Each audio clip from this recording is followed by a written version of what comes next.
You don't belong here, the cemetery manager said, his voice cutting clean through the cold morning air as if the words themselves had weight, as if they could press a man into the ground just as easily as the soil beneath their feet, and for a moment, everything seemed to hold still, the wind brushing lightly across rows of polished granite, the faint hum of distant traffic beyond the iron gates. Even the crows perched along the bare branches pausing as if they understood that something had just shifted in the quiet order of this place, because standing there between Section D and the old oak tree was a man no one had noticed until now, an elderly black man wrapped in a worn coat that hung loosely from his shoulders, the fabric faded from years of sun and rain, his shoes cracked at the edges, his posture steady but unassuming, like someone who had learned long ago how to take up as little space as possible. And yet there was something about the way he stood, not slouched, not begging, not wandering, but still, present, as if he had every right to be exactly where he was, his eyes lowered not in submission but in quiet focus on the headstone in front of him, a small, weathered marker half shadowed by the oak's skeletal branches, his fingers brushing lightly across its surface as if tracing a memory only he could see, and that was what drew the attention of Daniel Whitmore, the cemetery manager. A man whose pressed coat and polished shoes reflected the order he demanded from every inch of this property, his jaw tightening as he stepped closer, gravel crunching beneath his heel with sharp, deliberate rhythm, the kind of sound that made people look up and step aside, because this was his domain, every plot accounted for, every visitor expected, every rule enforced, and this man, this silent figure in tattered clothes, did not fit anywhere in that system, did not belong in the carefully maintained symmetry of wealth and remembrance, and that was enough to make him stop just a few feet away, his shadow falling across the headstone as he spoke again, louder this time, sharper. I said you need to leave. And the man did not move, not immediately, not in defiance, but as if the words had to travel a longer distance to reach him, as if they had to pass through something heavier than air before settling, and when he finally lifted his head, there was no anger there, no fear either, just a quiet, measured awareness that seemed out of place in a moment like this, his voice low, almost lost beneath the wind. I'm not causing any trouble. And that only seemed to make things worse, because now the stillness was broken, now the situation had form, and Daniel's expression hardened, his hand gesturing sharply toward the path as if directing traffic, as if this were just another interruption to be cleared away. This isn't a public park, he said, each word clipped, controlled. You can't just wander in here. And somewhere beyond them, a pair of visitors slowed their steps, their voices dropping as they watched from a distance, the tension spreading outward in small ripples, because moments like this carried a kind of gravity people couldn't ignore, and the man, Ezekiel Brooks, though no one had spoken his name yet, seemed to feel that weight settle around him as he turned slightly, his gaze lingering once more on the headstone, his fingers brushing away a thin layer of dirt as if finishing something unfinished, before he straightened just enough to face the manager fully, the morning light catching the lines in his face, deep and worn but steady, and for a brief second, it felt as though he might say something more, something that would explain everything, something that would place him back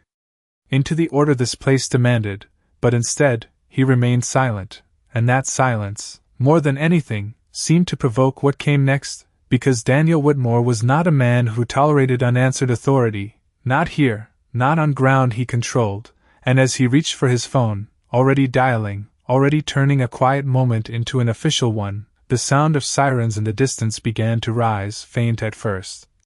then growing, threading its way through the still air of the cemetery, and, as the wind picked up just enough to stir the leaves scattered along the paths, lifting them in small, restless spirals, Ezekiel did not move, did not step away, did not run, he simply stood there beside the grave, as if whatever had brought him here was not something that could be interrupted, not by voices, not by authority, not even by the approaching sound of law closing in. The sirens grew louder as they approached, not rushed but steady, controlled, the kind of sound that signaled authority long before it arrived, and as the patrol car rolled slowly through the iron gates, its tires pressing softly against the gravel path, a subtle shift passed through the space, visitors stepping back, conversations fading into silence, the quiet order of the cemetery tightening as if bracing for something inevitable. And Ezekiel Brooks remained where he stood, his shoulders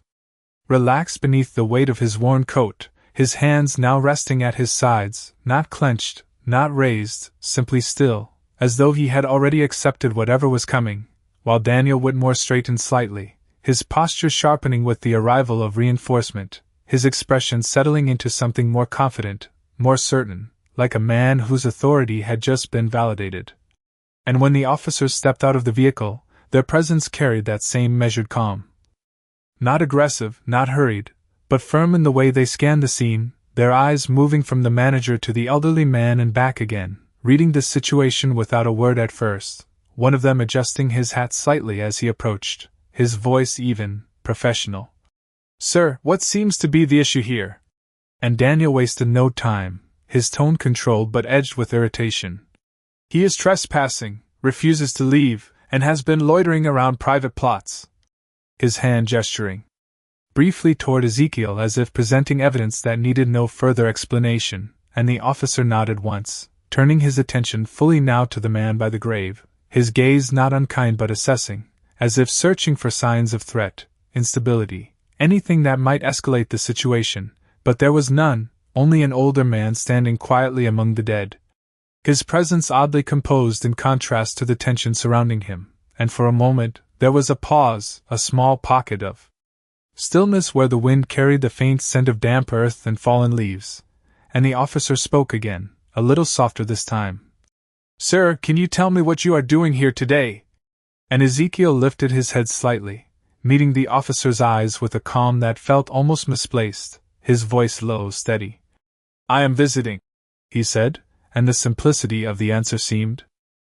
to hang there, insufficient in the face of the accusation, and Daniel exhaled sharply, stepping in just enough to reassert control. "He does not have permission to be here," he added, his words pressing forward. "This is a private cemetery, not open to the public without authorization." And the officer's jaw tightened slightly, not in anger but in recognition of procedure, his duty clear, his next steps already forming, and he shifted his stance, the subtle movement of someone transitioning from conversation to action. "Sir, I am going to need you to come with us so we can sort this out,"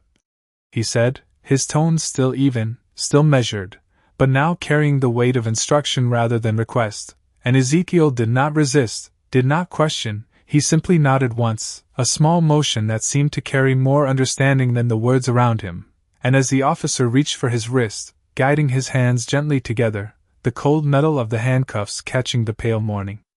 light, there was a quiet tension in the air, not loud, not chaotic, but heavy in the way unspoken things often are, and a woman standing several yards away lowered her gaze, shifting her weight as if uncomfortable witnessing something that felt both ordinary and deeply wrong at the same time, and the second officer glanced briefly at the headstone beside Ezekiel, noticing the way the soil had been disturbed, the faint imprint of fingers brushing across its surface, but he said nothing, his attention returning to the process unfolding, and as the cuffs settled into place, there was no struggle, no raised voice, only the soft click of metal closing, a sound that seemed louder than it should have been in the quiet of the cemetery, and Ezekiel's gaze drifted once more toward the grave, his eyes resting there for just a second longer, as if committing something to memory before being led away. And Daniel Whitmore watched it all with a composed expression, his arms crossing loosely as if the matter had already been resolved, as if order had been restored, but there was something he did not notice, something small but shifting, because as the officers began to guide the old man along the path, one of them slowed just slightly, his eyes narrowing as he glanced down at the worn chain around Ezekiel's neck, partially hidden beneath the collar of his coat, the metal catching a flicker of light, revealing just enough of an engraving to register, though not yet to understand, and the moment passed almost as quickly as it came, the officer continuing forward, the scene moving with quiet inevitability. But beneath it all, something had begun to change, something subtle, like the first crack in a surface that had always seemed unbreakable. The gravel path stretched ahead in a long pale line as the officers guided Ezekiel Brooks toward the patrol car, the faint crunch beneath their shoes echoing more sharply now that the surrounding voices had fallen completely silent, and though the scene itself seemed simple from a distance, just an elderly man being escorted away, there was a subtle tension building beneath it, something that lingered in the small details. In the way the second officer kept glancing sideways, his eyes returning again and again to the thin chain at Ezekiel's neck, the metal glinting faintly against the worn fabric of his coat, and as they reached the edge of the path, just before the open door of the car, he slowed, almost imperceptibly, his brow tightening as recognition hovered just out of reach, like a word on the tip of his tongue that refused to fully form, and behind them, Daniel Whitmore stood watching with a controlled satisfaction. His posture relaxed now, his authority re-established in the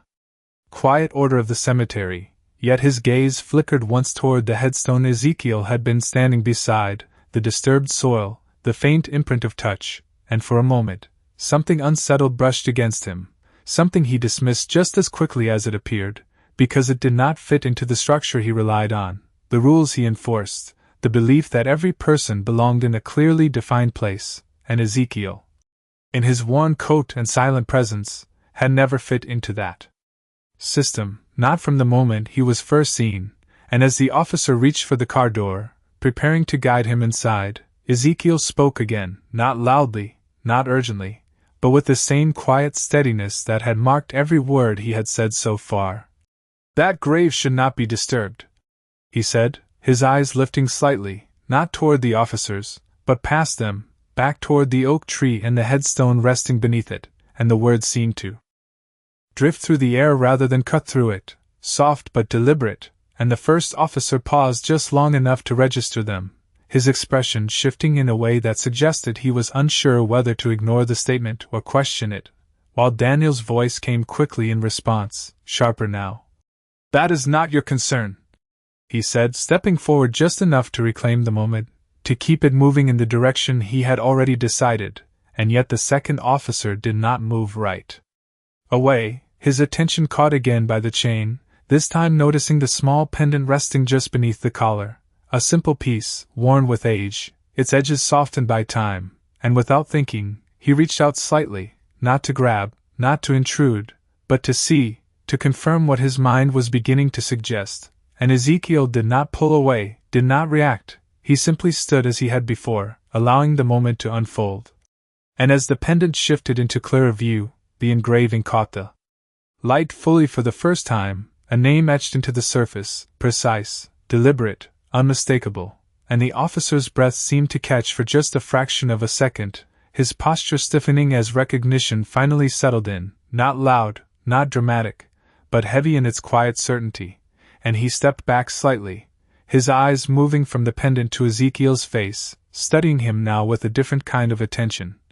One that searched beyond appearance, beyond clothing, beyond the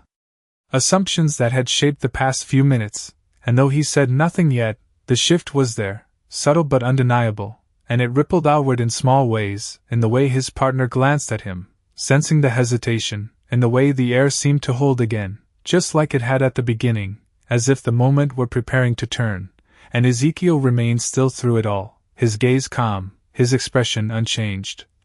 as though whatever was unfolding now was something he had already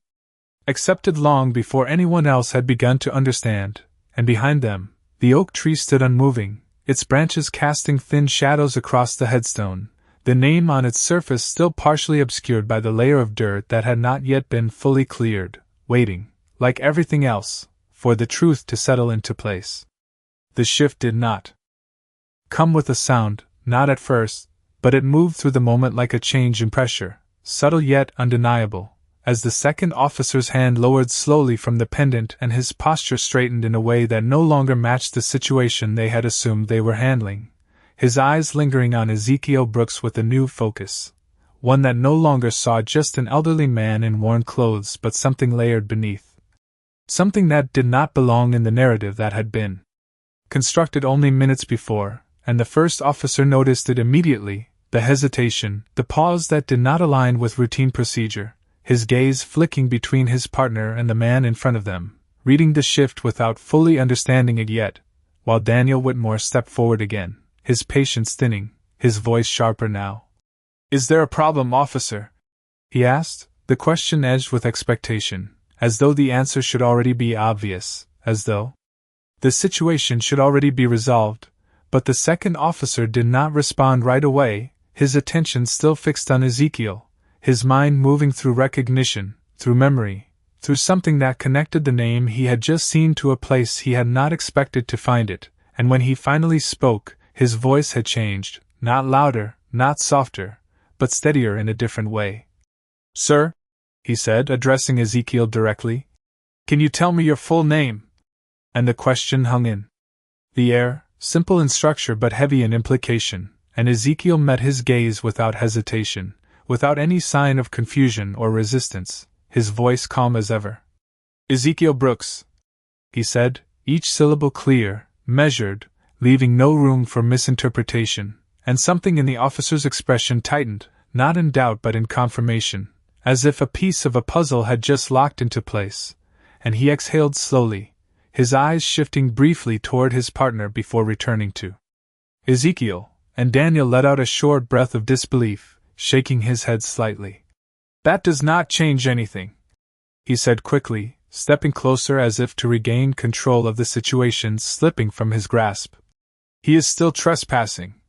And yet his words did not carry the same weight they had moments before, because the dynamic had already begun to shift, not outwardly, not in any dramatic display, but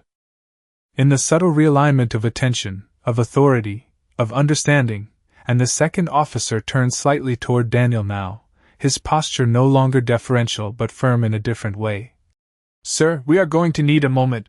he said, his tone professional but no longer accommodating, and Daniel paused, just for a second, caught off guard by the change, by the fact that the conversation was no longer moving in the direction he had dictated, and behind them, the cemetery remained still, the rows of headstones stretching quietly beneath the gray sky, the oak tree standing as it had before, unmoved, unchanged, and Ezekiel's gaze drifted once more toward the grave he had been tending, his expression unreadable but steady, as though the events unfolding around him were secondary to something far more important, something anchored in the ground beneath their feet, and the first officer shifted his weight slightly, his own attention now drawn to the tension building in his partner's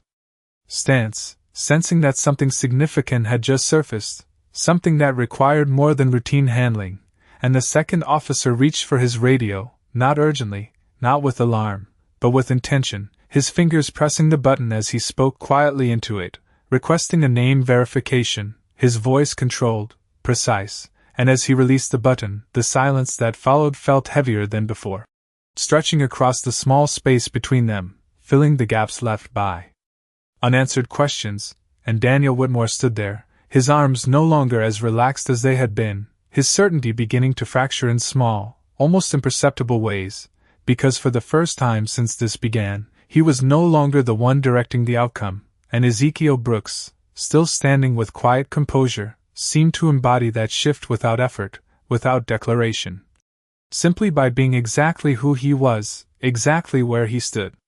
The response over the radio did not come immediately, and that delay, that thin stretch of silence, seemed to press against everyone standing there, stretching the moment longer than it should have been, long enough for doubt to begin forming in places where certainty had stood just minutes before, and the second officer remained still, his hand resting lightly against the radio at his shoulder, his eyes not leaving Ezekiel Brooks. While the first officer shifted his stance again, his attention now fully divided between procedure and the subtle tension building beside him, and Daniel Whitmore let out a quiet breath that was not quite frustration and not quite impatience, something in between, something unsettled, as if the ground beneath the situation was no longer as solid as it had been when he first called for assistance, and he adjusted his coat slightly, a small movement that betrayed the shift in his composure, his voice coming out sharper than intended. "This is unnecessary," he said, directing the words toward the officers but not fully meeting their eyes. "You have the situation under control, there is no need to escalate it." And yet no one responded, not immediately, because the authority he had relied on was no longer the only force at play, and Ezekiel stood quietly between them, his presence unchanged, his breathing steady, his gaze calm, as if time itself moved differently for him, as if the urgency surrounding him belonged to others, not to him. And then the radio crackled to life, the sound cutting through the stillness with a clarity that seemed louder than it should have been, and the voice on the other end was firm, official, unmistakably certain, confirming the name, repeating it with a tone that carried recognition, not confusion. And as the words settled into the air, something shifted again, this time more visibly, more undeniably, because the second officer's posture straightened fully now, his expression tightening not with doubt but with realization, and he turned slowly toward his partner, their eyes meeting for a brief second that said more than any words could have, a silent exchange of understanding that changed everything about the moment they were standing in, and Daniel noticed it, even if he did not understand it, his gaze flickering between them, searching for an explanation that was no longer being offered, and the second officer stepped back slightly, creating just a small amount of space between himself and Ezekiel, not distance in rejection but distance in respect, a subtle but undeniable change, and the first officer followed that movement instinctively, his own posture shifting as he recalibrated, as he began to sense the weight of something larger than the situation they had assumed, and Ezekiel remained still through it all, his hands still secured, his presence steady, as if none of this surprised him, as if he had seen this moment coming long before anyone else had begun to question what was happening. And the wind moved again through the cemetery, lifting small bits of dust and leaves along the path, brushing lightly against the edges of the headstones, and in that quiet motion, the scene seemed to breathe differently, less rigid, less certain, more open to something that had not yet fully revealed itself, and the second officer finally spoke, his voice measured but carrying a weight that had not been there before. "Sir," he said again, but this time the word held something else, something closer to acknowledgement than instruction, and he glanced briefly toward the grave beneath the oak tree, the one Ezekiel had refused to leave, the one that had drawn him there in the first place, and Daniel Whitmore felt it then, not understanding, not clarity, but the first real fracture in his control, the realization that the situation was no longer his to define. That something about the man he had dismissed so quickly did not align with the outcome he had expected, and though he said nothing, though he held his posture as firmly as he could, the certainty that had once anchored him was no longer there, and Ezekiel Brooks, standing quietly in the center of it all, seemed to carry that shift without effort, without resistance, simply by existing in a way that no longer matched the assumptions that had been placed upon him. The wind slowed as if the air itself had grown heavier, pressing gently against the rows of stone and the quiet figures standing among them, and for the first time since the officers had arrived, no one moved with urgency, no one spoke out of turn, the moment stretching into something softer, something suspended, as though the cemetery had reclaimed its silence, and was now holding it around them like a boundary they had crossed without understanding, and Ezekiel Brooks stood at the center of it. All, his shoulders slightly lowered now, not in defeat, but in a kind of quiet release, his gaze returning once more to the grave beneath the oak tree, his focus narrowing to that single point as if everything else had faded into the background, and the second officer followed that gaze, his eyes tracing the path back across the gravel, across the scattered leaves, to the headstone that had first drawn attention. And something about it felt different. Now, not in appearance but in meaning, as if the context surrounding it had shifted just enough to reveal something deeper, something overlooked, and without speaking, he took a step in that direction, slow, deliberate, his partner hesitating only a moment before following, leaving Ezekiel where he stood, not abandoned but no longer restrained by the urgency that had defined the earlier moments. And Daniel Whitmore watched them move, confusion flickering across his face as control slipped further from his grasp, his voice quieter now when he spoke, less certain. "What are you doing?" he asked, but the question did not carry, it did not land, because the attention of the moment had already moved elsewhere, and the officers approached the grave in silence, their footsteps softer now, almost careful, as if the ground itself required a different kind of respect, and when they reached it, the second officer knelt slightly, not fully, just enough to bring his line of sight closer to the surface of the stone, his hand brushing lightly across the dirt that still clung to its face, clearing it away in a slow, measured motion, revealing the engraved letters beneath, and as the name came into view, complete now, Unobstructed, he exhaled quietly, the sound barely audible but heavy with recognition, and the first officer leaned in just enough to see, his expression tightening in the same way. The realization passing between them without the need for words, and behind them. Ezekiel did not watch, did not move closer, he remained where he was, his presence steady, as if this moment belonged not to him but to those who were just now beginning to understand, and the wind moved again, gently this time, lifting the edge of his coat, carrying with it the faint scent of damp earth and something older, something settled, and Daniel Whitmore stood alone now a few steps behind, his posture no longer rigid. His certainty gone, replaced by a quiet unease that he could not fully name, because the scene no longer aligned with his expectations, no longer followed the structure he had imposed upon it, and the officers remained by the grave for a long second more, the silence deepening, the weight of the name before them anchoring the moment in a way that could not be undone, and when the second officer finally stood again, he did so slowly, turning back toward Ezekiel with a different expression than before, not authority, not suspicion, but something closer to respect, something that acknowledged the space he occupied not as an intrusion but as something rightful, something earned, and the distance between them felt smaller now, not in steps but in understanding, as if the line that had separated them at the beginning had quietly dissolved,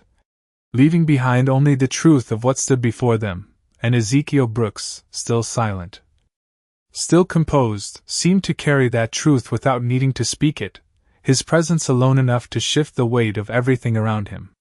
The silence settled deeper now, no longer tense but heavy with meaning, as if the entire space had shifted into a different kind of awareness, and when the second officer turned fully back toward Ezekiel Brooks, his steps were slower, more deliberate, each one carrying the weight of what had just been uncovered, and the first officer followed closely behind, his earlier certainty replaced by a quiet focus. His eyes no longer scanning for threat but searching for understanding, and the distance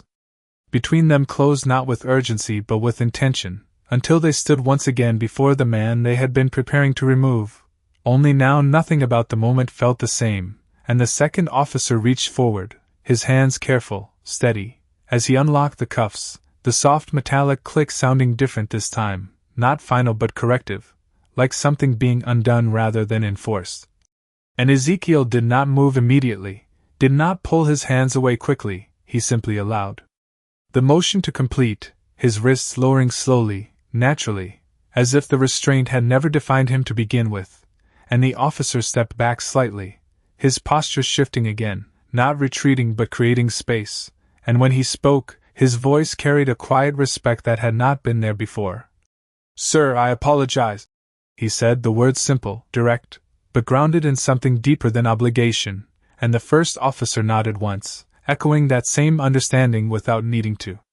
repeat it, his gaze lowering briefly before returning to Ezekiel's face, and for a moment, no one else spoke, because the truth had already done the work, it had already reshaped the moment into something none of them could ignore, and Daniel Whitmore stood several feet away, his arms no longer crossed, his stance uncertain, the lines of control he had relied on now completely unraveled, and he looked from the officers to Ezekiel, then back toward the grave beneath the oak tree, as if trying to reconcile what he had seen with what he now understood, but the pieces did not align easily, because they required him to see beyond the surface, beyond the assumptions he had acted on so quickly, and when he finally stepped forward, his movements lacked the sharp precision they had carried before, replaced instead by hesitation, by something quieter, something unfamiliar, and his voice, when it came, was lower, stripped of the authority it once held. "I did not know," he said, the words falling short even as they left him, because they explained nothing, they justified nothing, and Ezekiel turned his head slightly, not fully, just enough to acknowledge the sound, his expression unchanged, his eyes steady, not cold, not forgiving, simply present, as if the statement required no response, and that absence of reaction seemed to weigh heavier than any reply could have, because it left Daniel alone with the realization of what had already happened, and the wind moved again through the branches of the oak tree, a soft rustling that carried across the space like a quiet reminder of everything that had been overlooked, everything that had been misunderstood, and Ezekiel took a single step forward then, his movements slow but purposeful. His attention returning fully to the grave, the one place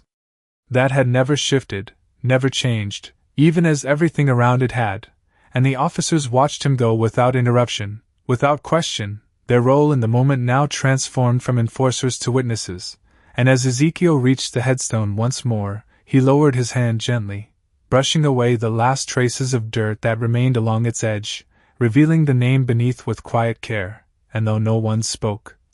the meaning of that action settled into the air with undeniable clarity. Because it was never about where he stood, it was about why, and now, at last, everyone else was beginning to see it.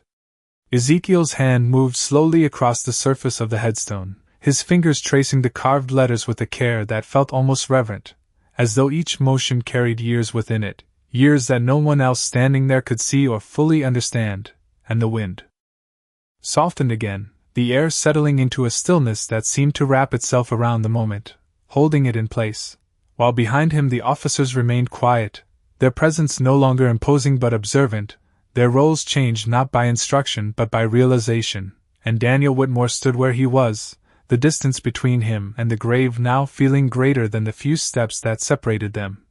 His gaze fixed on the scene unfolding in front of him, the image of the man he had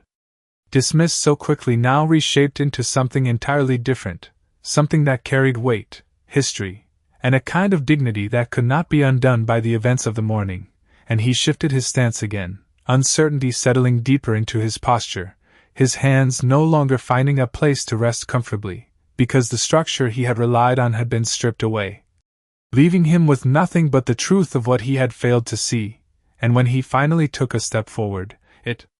was cautious, almost reluctant, as though he were entering a space that no longer belonged to him, and his voice, when it came, was quieter than before, stripped of command, stripped of certainty.